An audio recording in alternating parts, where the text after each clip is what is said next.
नमस्कार विद्यार्थी मित्रांनो, मी एक 28 तारखेला प्रॉब्लेम दिला होता.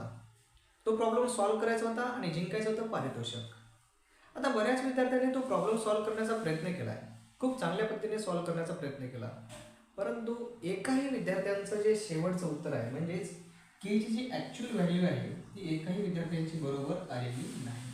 ठीक आहे. तर मग चला आता इथे हेच पाहणार आहोत की नेमकी केची ॲक्च्युअल व्हॅल्यू काय आहे. ठीक आहे. केची ॲक्च्युअल व्हॅल्यू काय येते तरी ते आज आपण पाहणार आहोत. ठीक आहे. तर मग चला पाहूया केची व्हॅल्यू काय मिळते आपल्या इथे. बघा इथे प्रश्न एक बार रिपीट करू आपण. इथे प्रश्न काय म्हणतो, if 1 by cos theta plus tan theta equal to 2 minus root 2 and 1 upon cos theta minus tan theta minus 1 equal to k, then find the value of k. ठीक आहे. इथे k ची व्हॅल्यू काढायची. ओके. इथे बघा हा trigonometric function आहे इथे. ओके. बघा प्रश्न खूप सोपा आहे. प्रश्न खूप सोपा आहे. ठीक आहे. फक्त दिसायलाच आवड आहे. ठीक आहे. इथे बेसिक कन्सेप्ट फार क्लिअर पाहिजे. ओके. तर मग सांग फर्स्ट काय दिले इथे आपण लिहून घेऊ. पहिलं काय दिले 1 upon cos theta plus tan theta. आता इथे काय करू, tan थीटा न लिहिता tan theta upon sin theta by cos theta असं लिहू शकतो. ओके. ठीक आहे. हे सगळ्यांना माहिती आहे, तर 10वी पासून आपण शिकतोय ना. ठीक आहे. 9वी पासून शिकतो ॲक्च्युअली. ठीक आहे. तर बघा इथे काय राहिलेलं आहे 2 मायनस रूट 2. ठीक आहे. आता पुढे बघा, पुढे 1 अपॉन कॉस थिटा. ठीक आहे. मायनस टॅन थीटाला पुन्हा एकदा मी sine theta by cos theta लिहितो. ठीक आहे.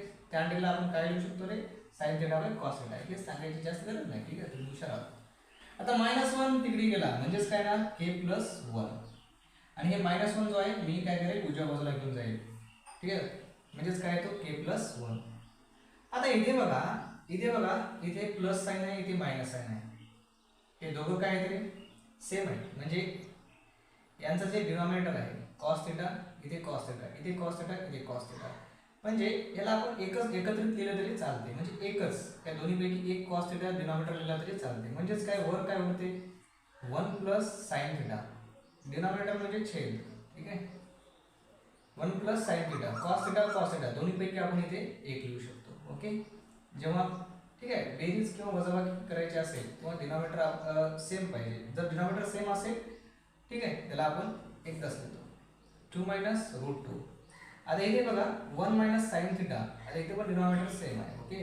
म्हणजे दोन्हीच्या ऐवजी एकच लिहायचं 1 minus sine theta upon cos theta. ठीक आहे. Equal to k plus 1. खूप सोपं आहे. आता बघा इथे जे दोन फंक्शन आहेत आपला, हे पहिला फंक्शन ठीक आहे आणि हा दुसरा फंक्शन. ओके. ठीक आहे. आता या दोघांचं काय करायचं, मल्टिप्लिकेशन करायचं. आता मल्टिप्लिकेशन कसं करायचं, याचा गुणाकार याच्यासोबत करायचा इक्वल टू आणि याचा गुणाकार याच्यासोबत करायचा. कंपेअरिंग करून गुणाकार करायचा. ट्रिग्नोमेट्रिक फंक्शनचा गुणाकार ट्रिग्नोमेट्रिक फंक्शन सोबत.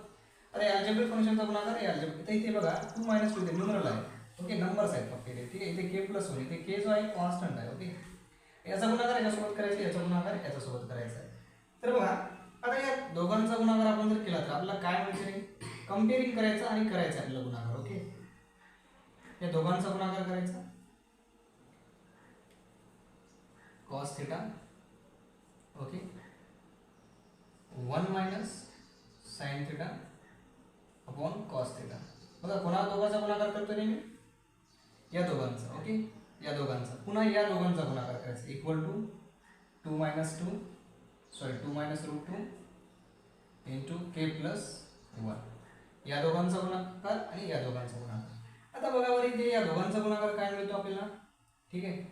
यांचा गुणाकार आता तुम्ही इथे लिहू शकता. बघा इथे काय दिसते 1 plus sine theta 1 minus sine theta. म्हणजे काय इथे बघा a स्क्वेअर मायनस b स्क्वेअरचा फॉर्म्युला यूज होईल. Okay. a square minus b स्क्वेअरचा फॉर्म्युला काय येतो a minus b a plus b. ठीक आहे. a minus b a plus b घ्या किंवा a plus b a minus b घ्या. कोणते जरी घेतलं तरी उत्तर तेच येणार आहे. ओके. म्हणजे इथे आपण काय घेऊ शकतो रे, बघा हे जो आहे a, आता इथे बघा इथे प्लस घ्या म्हणजे कन्फ्यूज होणार नाही. a plus b a minus b असे करू शकता. ओके. म्हणजेच इथे 1 प्लस साइन थीटा, 1 म्हणजे कोण a, साइन थीटा म्हणजे कोण b. म्हणजेच 1 प्लस साइन थीटा आणि इथे बघा 1 मायनस साइन थिटा म्हणजेच काय याच्याऐवजी आपण काय लिहू शकतो ए स्क्वेअर मायनस बी स्क्वेअर म्हणजेच 1 स्क्वेअर मायनस बी स्क्वेअर म्हणजे बी गुणा येते साइन थिटा म्हणजेच 1 minus sign square theta upon आणि इथे खालच्यांचा गुणाकार केला तर काय येते रे कॉस स्क्वेअर थिटा.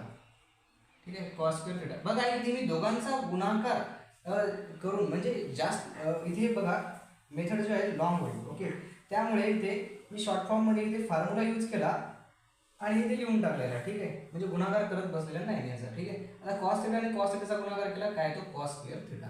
ठीक आहे तुम्ही हुशारात समजून घेता यार. ठीक आहे समजून घ्या. ओके तर बघा पुढे काय येणार इथे आता यांचा गुणाकार काय मिळतो आपल्याला 2 × k 2k.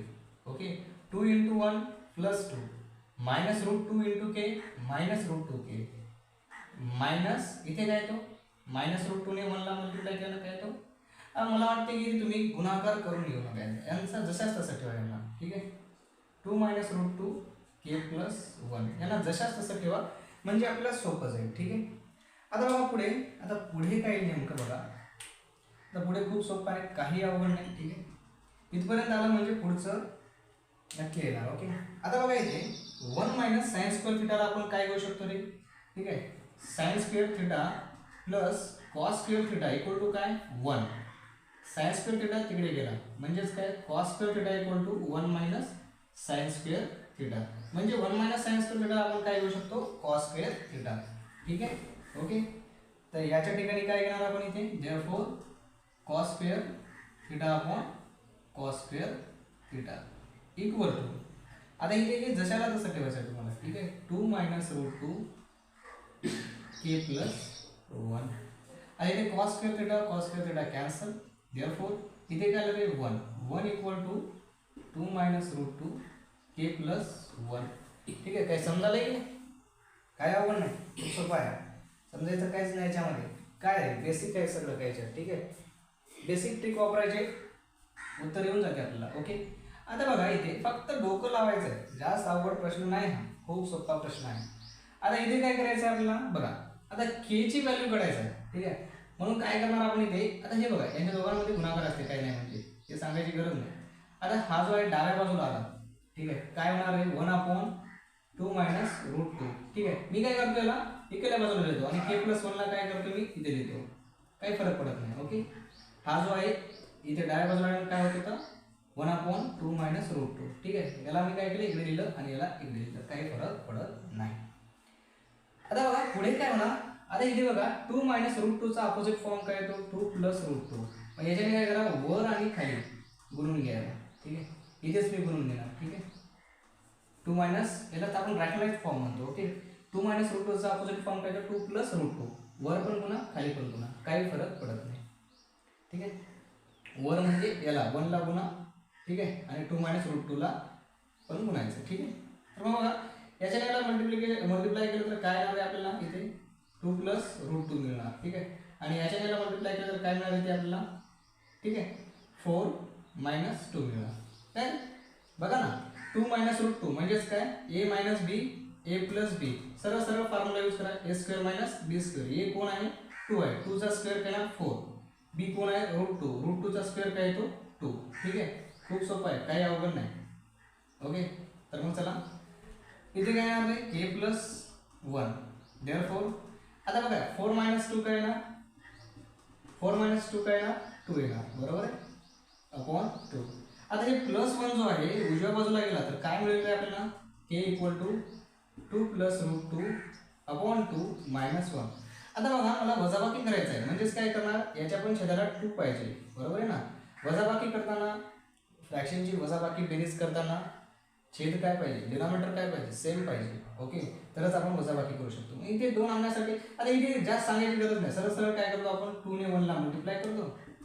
ओके म्हणजेच काय 2 + रूट 2 - 2 अपॉन 2 इथे 2 कॅन्सल होणार म्हणजे फायनल आन्सर काय मिळाला आपल्याला k = रूट 2 अपॉन 2. काय मिळालं रे k = रूट 2 अपॉन 2.